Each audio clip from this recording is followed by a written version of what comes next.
Good morning, plus 2 biology students. Now, beta, we are now in this lecture we are again talking about the next topic of chapter number 5, that is principle of inheritance and variation. And today we are going to discuss about the chromosomal theory of inheritance. In the last lecture of our we did what? We did the three important main topic, that is the exceptions of the law of segregation, which is called as incomplete dominance, codominance and multiple allelism, right? Now we are moving ahead and taking about the chromosomal theory of inheritance. So when Mendel actually did his work around 1800 century and published his work around the 19th century.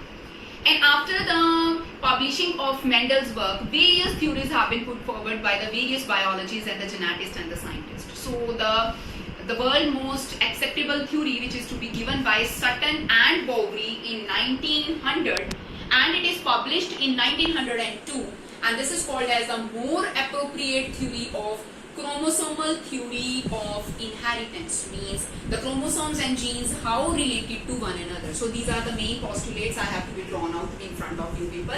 First of all, Sutton and Bowrey will give chromosomal theory of inheritance in the era of 1900, but it was published in 1902.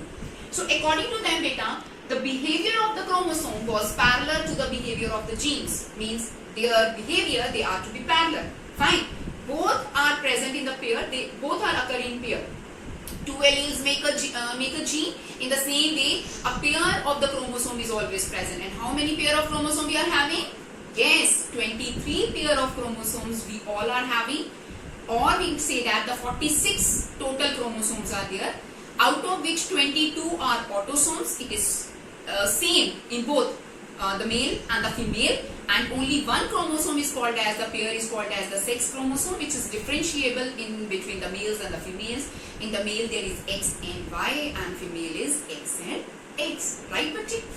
उसके बाद the behavior noticed, means these behavior. What do you understand about the behavior? Behavior is the mobility, the movement, how they can be moved from parents to the young one. This is called it the movement. That is not the movement, it is a transportation medium. No बच्चे. How they can be travel from one generation to another, this is called as the behavior of chromosome and the gene. And their behavior, it is to be noticed at the time of mitosis, equational division, as well as at the time of meiosis, reductional division. तो दोनों time पे हम jeans and chromosomes की जो movement है वो notice कर सकते हैं. तो इसी मूवमेंट को हम बिहेवियर का नाम दे रहे हैं, राइट बेटा? Then the chromosome as well as of the genes are occur in pair. Naturally, I told you earlier, the chromosomes always present in pair as well as the genes are always present in pair, and the single gene is called as allele. Fine. The two allele of gene pair occur at the homologous chromosomes. Now beta, homologous chromosome, same chromosome के same location के ऊपर chromosome two allele of gene, मतलब जो दोनों allele होते हैं gene के वो सेम लोकेशन के ऊपर ही प्रेजेंट होते हैं और वो इकट्ठे मूव करते हैं from one generation to another. Let me clear to one amount. If I am drawing this chromosome like this, these are called as the homologous chromosome. A pair is there. If say a gene is to be present in this loci of chromosome, the another pair of the A gene would be present at the same loci of its homologous chromosome. This is called as a series of linkage and recombination, और ये दोनों के दोनों इकट्ठे move करते हैं. Got my point? जैसे हमारे पास पेयर ऑफ क्रोमोसोम ये प्रेजेंट है. अब क्या कह रहे हैं? जीन हमेशा क्रोमोसोम के ऊपर प्रेजेंट होता है. अगर इसके ऊपर मेरे जीन का एक एलील इस लोसाई, इस लोकेशन पे प्रेजेंट है, तो उसका दूसरा पार्ट, उसका दूसरा एलील उसी के सिस्टर क्रोमोसोम के उसी लोसाई पे ही प्रेजेंट होगा. Now you got my point? Very good. और ये दोनों इकट्ठे क्या करते हैं? मूव करते हैं, ट्रेवल करते हैं, और इसी से हमारा लिंकेज एंड रिकम्बिनेशन का प्रोसेस बनता है, जो हम आने वाले लेक्चर्स में क्लियर करेंगे. और इसके बारे में जो जानकारी थी वो सटन एंड बोवरी पहले ही अपनी क्रोमोसोमल थ्योरी ऑफ इनहेरिटेंस में दे चुके थे, राइट बेटे? Now coming to what are the main important features in between the genes and the chromosomes. So comparative studies of genes and chromosomes. Look at here. Genes occur in pair, right? As well as the chromosomes are occurring pair. Fine. Segregate, अब Mendelian law चल रहा है, segregation क्या होता है? अलग होना, है ना, पेयर का। Segregate, genes segregate at the time of gamete formation. जब गैमीट फॉर्म होते हैं तो जीन सेग्रीगेट हो जाते हैं, क्योंकि हमें क्या पता है कि गैमीट में हमेशा half the number of the chromosome and half the number of the genes जाते हैं। And right in the same case chromosome segregate at the time of the gamete formation. Clear? ठीक है। Independent pairs segregate independently of each other. जो independent pair होते हैं वो segregate करते हैं इंडिपेंडेंट ऑफ ईच अदर। ये जो थ्योरी लगती है, जैसे इंडिपेंडेंट पेयर है, दोनों एक हैं, दोनों एक ही जीन की एलीलिक फॉर्म है, तो इंडिपेंडेंटली ये चला जाएगा एक गैमीट में, ये चला जाएगा उसके दूसरे गैमीट में। उसी तरह से जो क्रोमोसोम होते हैं बेटा, वन पेयर, ये अकेले, ये अलग अलग एलीलिक फॉर्म में नहीं जाते, ये कंप्लीट का कंप्लीट पेयर जाता है। यही डिफरेंस है सिर्फ क्रोमोसोम एंड जीन में। जीन की एक एलील जब सेग्रीगेट होता है तो एक चला जाता है वन गैमीट में, एक चला जाता है दूसरे गैमीट में eight the time of segregation. लेकिन क्रोमोसोम का कंप्लीट पेयर सेग्रीगेट होता है जी।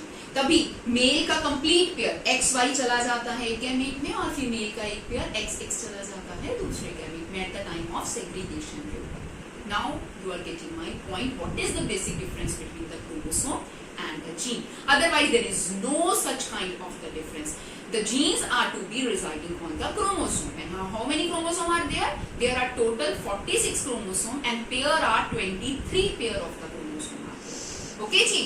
सिर्फ मूवमेंट का बिहेवियर का फर्क है कि ये पूरा पेयर मूव करता है, ये सिर्फ एक एलीलिक फॉर्म जो है वो मूव करता है। ओके बच्चे? Now, what is the conclusion of this chromosomal theory of inheritance in accordance with your Mendelian traits?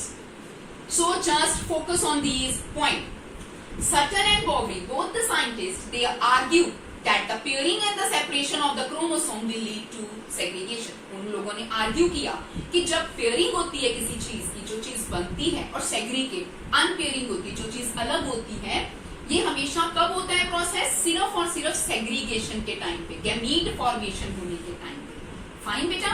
And यही कंप्लाई हो रहा है मेंडेलियन प्रिंसिपल्स। मेंडेलियन प्रिंसिपल भी यही कहता है, लॉ ऑफ सेग्रीगेशन भी यही कहता है कि at the time of the gamete formation the characters will be separated out, right? तो chromosome will be separated out at the time of the segregation, and this theory is very well comply with the Mendelian principles, right? इसी theory के साथ साथ, this is very very important theory according to your examination point of view, the question might be occurring of the 3 marks question. Give the main postulates of the chromosomal theory of the inheritance. Now I am covering in this lecture of our the 2 marks important question again. Now एक और scientist आए, हमारे geneticist आए, जिनका नाम था Morgan.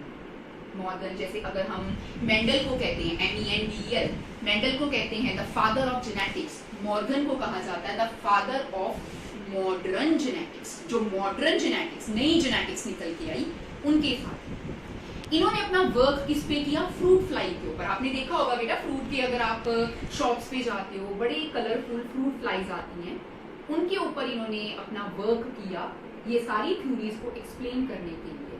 और fruit fly को बायोलॉजिकली क्या नेम दिया जाता है? Drosophila melanogaster. Drosophila melanogaster. तो उन्होंने अपना सारा एक्सपेरिमेंट मॉर्गन ने इनके ऊपर किया। मेंडल ने किस पे किया था? राइट, पी प्लांट पे, पाइसियम सेटिवम पे। तो क्यों इन्होंने ड्रोसोफिला मेलेनोगेस्टर को ही चुना अपना मॉडर्न जेनेटिक्स के सारे एक्सपेरिमेंट करने के लिए? क्योंकि बहुत इंपॉर्टेंट पॉइंट्स हैं इसके अंदर, जो कि नोटेड डाउन है, 2 marks का क्वेश्चन है। Why Drosophila melanogaster is taken as a genetically research material by the Morgan?